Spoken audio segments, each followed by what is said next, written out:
আসসালামু আলাইকুম। এখন শুনবেন সংবাদ শিরোনাম। চলমান যুদ্ধেও বাংলাদেশের জাহাজ হরমুজ প্রণালীতে চলাচল করতে পারবে, জানালেন ইরানি পররাষ্ট্রমন্ত্রী। পদ্মা নদীতে বাসডুবির ঘটনায় নিহতদের বাড়িতে শোকের মাতম। উদ্ধার ২৬ জনের মধ্যে একজনের মরদেহ হস্তান্তর বাকি, কয়েকজনের দাফন সম্পন্ন। দীর্ঘ ১৮ বছর পর স্বাধীনতা দিবসের কুচকাওয়াজ, স্মৃতিসৌধে ৭১-এর সূর্য সন্তানদের প্রতি জাতির শ্রদ্ধা। হত্যা মামলায় ডিজিএফআই সাবেক মহাপরিচালক মামুন খালেদের ৫ দিনের রিমান্ড, আদালতে জবানবন্দি দিলেন 111-এর এই কুশীলব। এতক্ষণ শুনছিলেন সংবাদ শিরোনাম, এখন শুনবেন।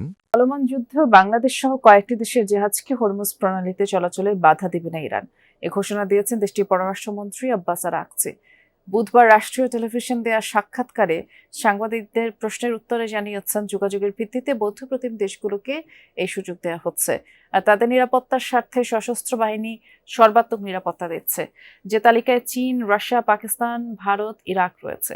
এ সময় বাংলাদেশের প্রসঙ্গ আলাদাভাবে উল্লেখ করেন আরাকচি, জানান যুদ্ধের শুরু থেকেই যোগাযোগ রক্ষা করে আসছে বাংলাদেশ। একই সাথে পণ্য পরিবহনের সমন্বয় করেছিল, সে কারণে দেশটির জাহাজ চলাচলে কোনো বাধা প্রদান করবে না ইরান।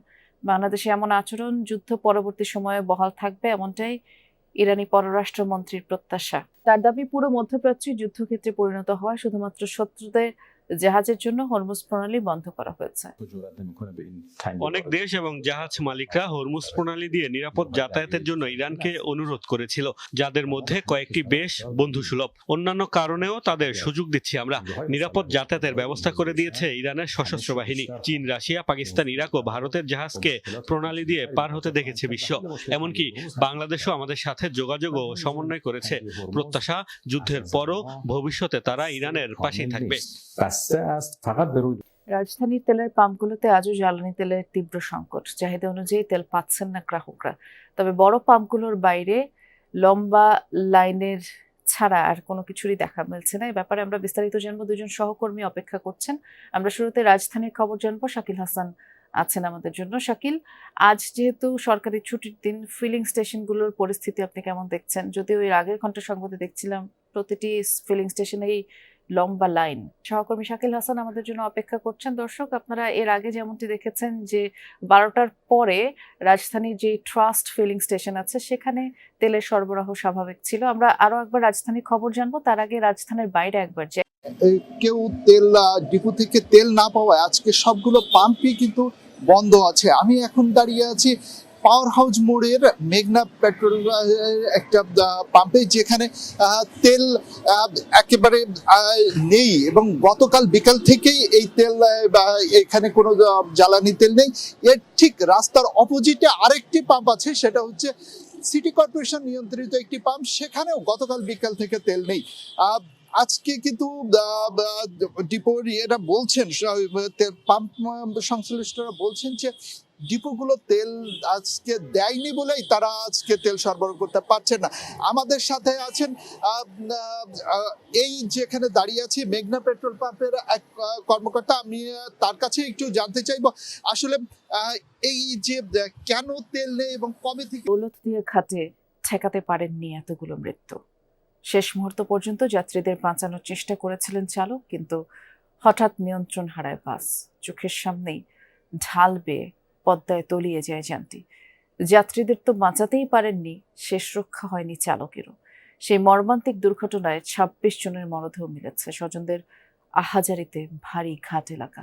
দৌলত থেকে সৌহার্দ্য পরিবহনের বাসটিতে উঠেছিলেন কালাম। পন্টুনে বাসটি অনেকক্ষণ থেমে থাকায় কিছুক্ষণের জন্য নেমে দাঁড়ান তিনি। তখনই বাসটির হয় ব্রেক ফেল, ঢালু জায়গা পেরিয়ে উল্টে যায় নদীতে।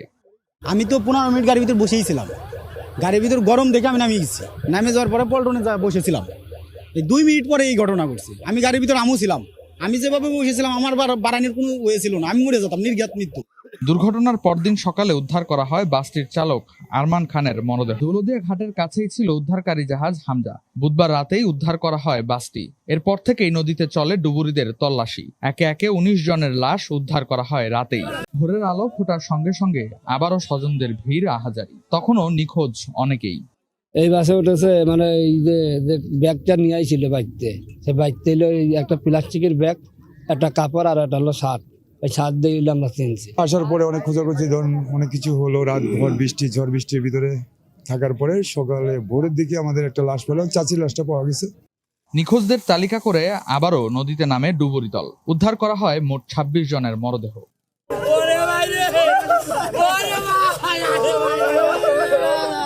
কালকে একসাথে খাইছি, খাওয়া দাওয়ার পরে ওর মতো চলে আসলো বলে সাময়িকভাবে অভিযানের সমাপ্ত ঘোষণা করা হয়। তবে কোনো পরিবার নিখোঁজের দাবি করলে পুনরায় তল্লাশি চালানোর কথাও বলা হয়।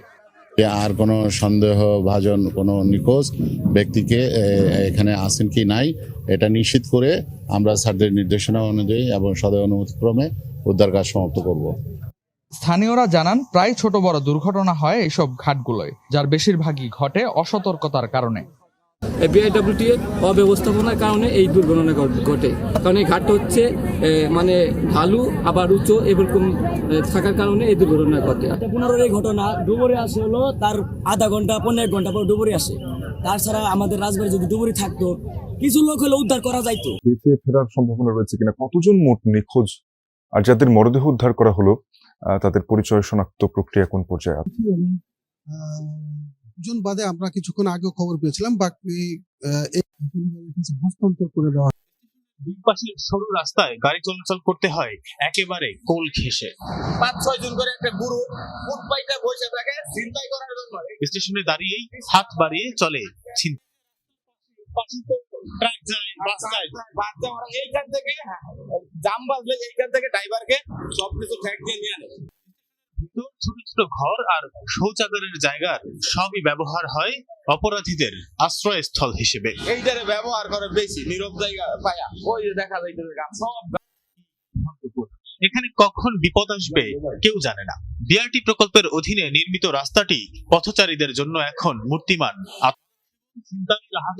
কি না চলে এখানে, চলন্ত গাড়ির মধ্যে বসেও নিস্তার নেই। ছিনতাইকারীরা মুহূর্তেই জানালা ভেঙে বা দরজা খুলে মোবাইল ব্যাগ ছিনিয়ে নেয়। নির্জন জায়গায় গাড়ি থেকে নামলেই অস্ত্রের মুখে পড়তে হয়। বাধা দিলে প্রাণহানির ঘটনাও ঘটে। দিনরাত কখনোই থাকে না পুলিশ।